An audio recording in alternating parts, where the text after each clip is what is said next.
Let's talk about assaulting vehicles. Assaulting vehicles is a lot like assaulting in the normal thing, but there are a couple of rules differences which are kind of hard to keep track of. So, let's talk about it. This is an Orc Boy squad which has moved in to assault a Rhino.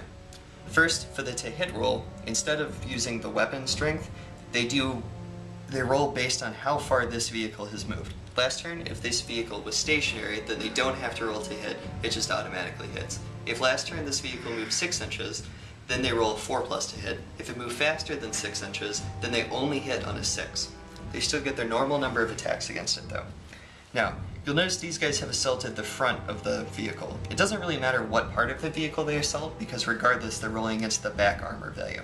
So, once you've done all of the to hits, you roll the armor penetration.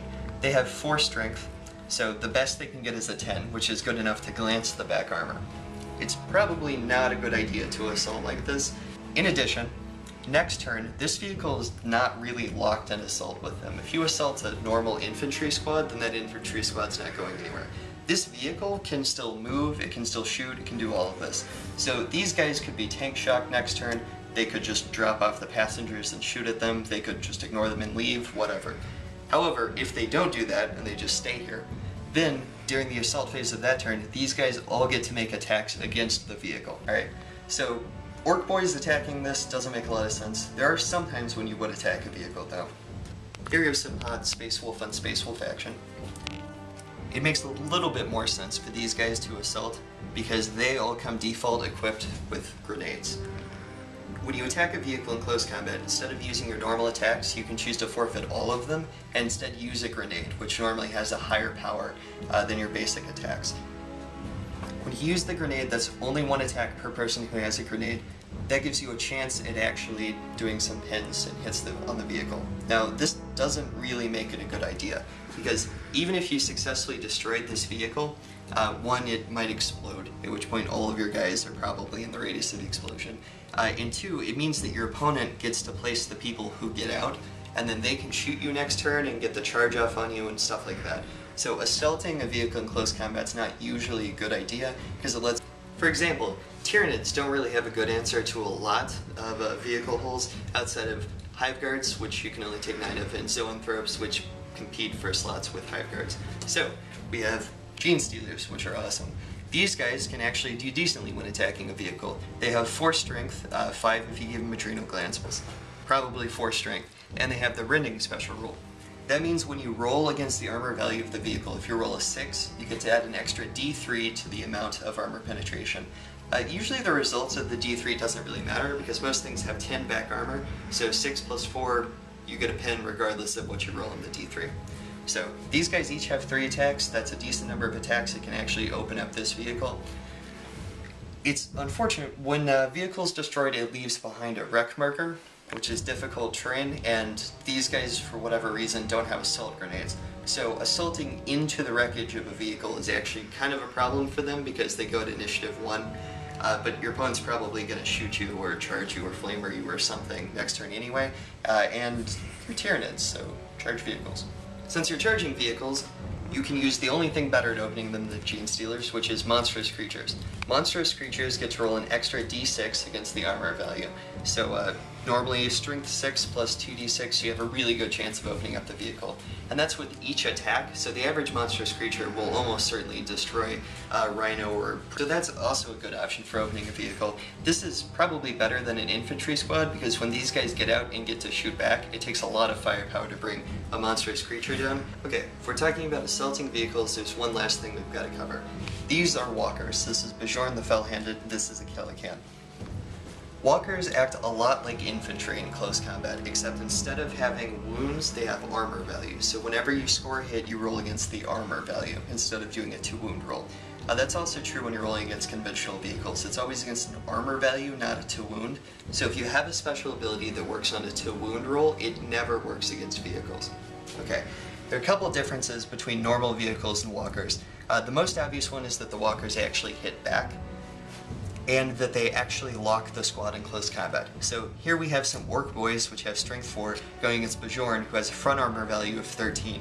Against a Walker, you roll against the front armor value, not the back armor value, because it's nimble or more so than a tank, and it can turn to face you when you attack it.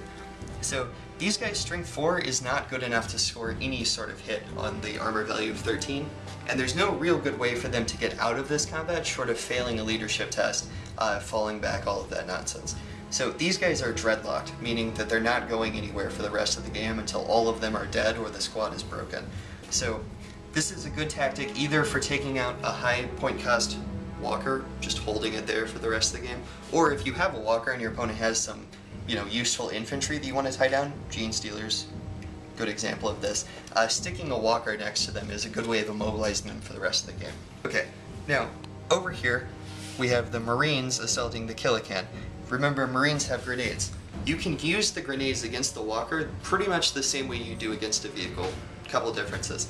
If it's not shaken or stunned, it's just a walker normally, then to put a grenade on it, you need a hit roll of a 6. You still forfeit all of your attacks and only get to make one grenade attack, and you need to roll a 6 on that to stick a grenade to the walker which is moving around. If the walker is shaken or stunned, then you just do the normal to hit roll where you compare the weapon strengths of the two units. Okay, so let's do an example of how this would actually go down in a game. We have a squad of 8 Genestealers, which is assaulting the Rhino chassis.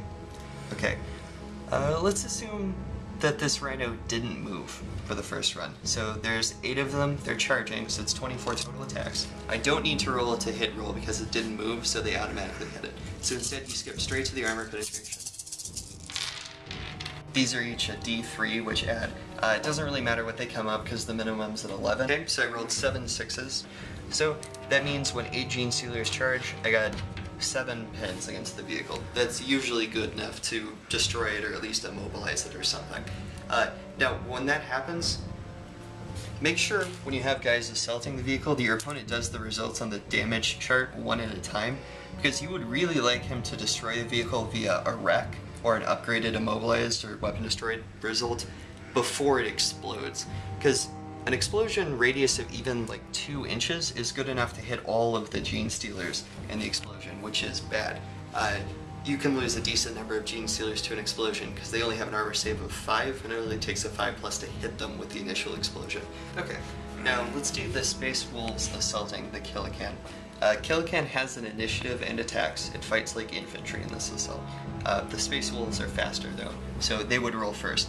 I would have a choice, there's 10 of them, so I could roll all of the attacks for all of them, or I could have a couple of them use the grenades. Let's say 3 of them are going to use a grenade. So we do all of the normal attacks. I need a 4+ to hit. Okay, let's do Space Wolves assaulting the Killican. Now, this has an 11 front armor, and they only have 4 strength, ignoring like the gear on these guys. They have base 4 strength, which means a 6 is not good enough to glance. So these guys' normal attacks is not a good idea against the Killican. So instead, I'm going to have all of these guys do their grenade attacks. Now this isn't shaken or stunned, so I need a result of a 6 on the to hit to actually stick a grenade onto it. Let's see if I get one. No. This is why you should not assault them. This is why assaulting a walker with infantry is usually a bad idea. You can get a single 6, so the whole assault they didn't do anything. Now, the Killican, even though it doesn't have great offense, will eventually be able to wear down the squad of Marines in close combat. So, Marines without a Power Fist or something like that attacking Walker is bad. Attacking the squads with Walker is good. So to summarize, assaulting your vehicles, probably not a great idea unless you have an army which relies on assaulting vehicles like the Tyranids, or you have special rules which make you particularly good at assaulting vehicles, like either Rending or Melt-A-Bombs, the type of grenade you can use. The exception to this is walkers. Sometimes, if you have decent special equipment, you can attack a walker and do alright. Usually, however, it's a feature of walkers that they can attack squads of infantry and tie them down in an assault where the squad of infantry just can't do any damage to the walker for long periods of the game. So one thing you're paying for when you buy a Dreadnought is the ability to dreadlock a unit that is tied up somewhere for the foreseeable future or until it loses combat badly enough that it runs away. So if you do this with a high value squad like Genestealers, Tyranids, like Long Fangs with the Space Wolves, you can keep that squad out of the action for a while. So it's a good tactic to use with those guys. Don't assault vehicles unless you're a monstrous creature. Then definitely assault all of the vehicles.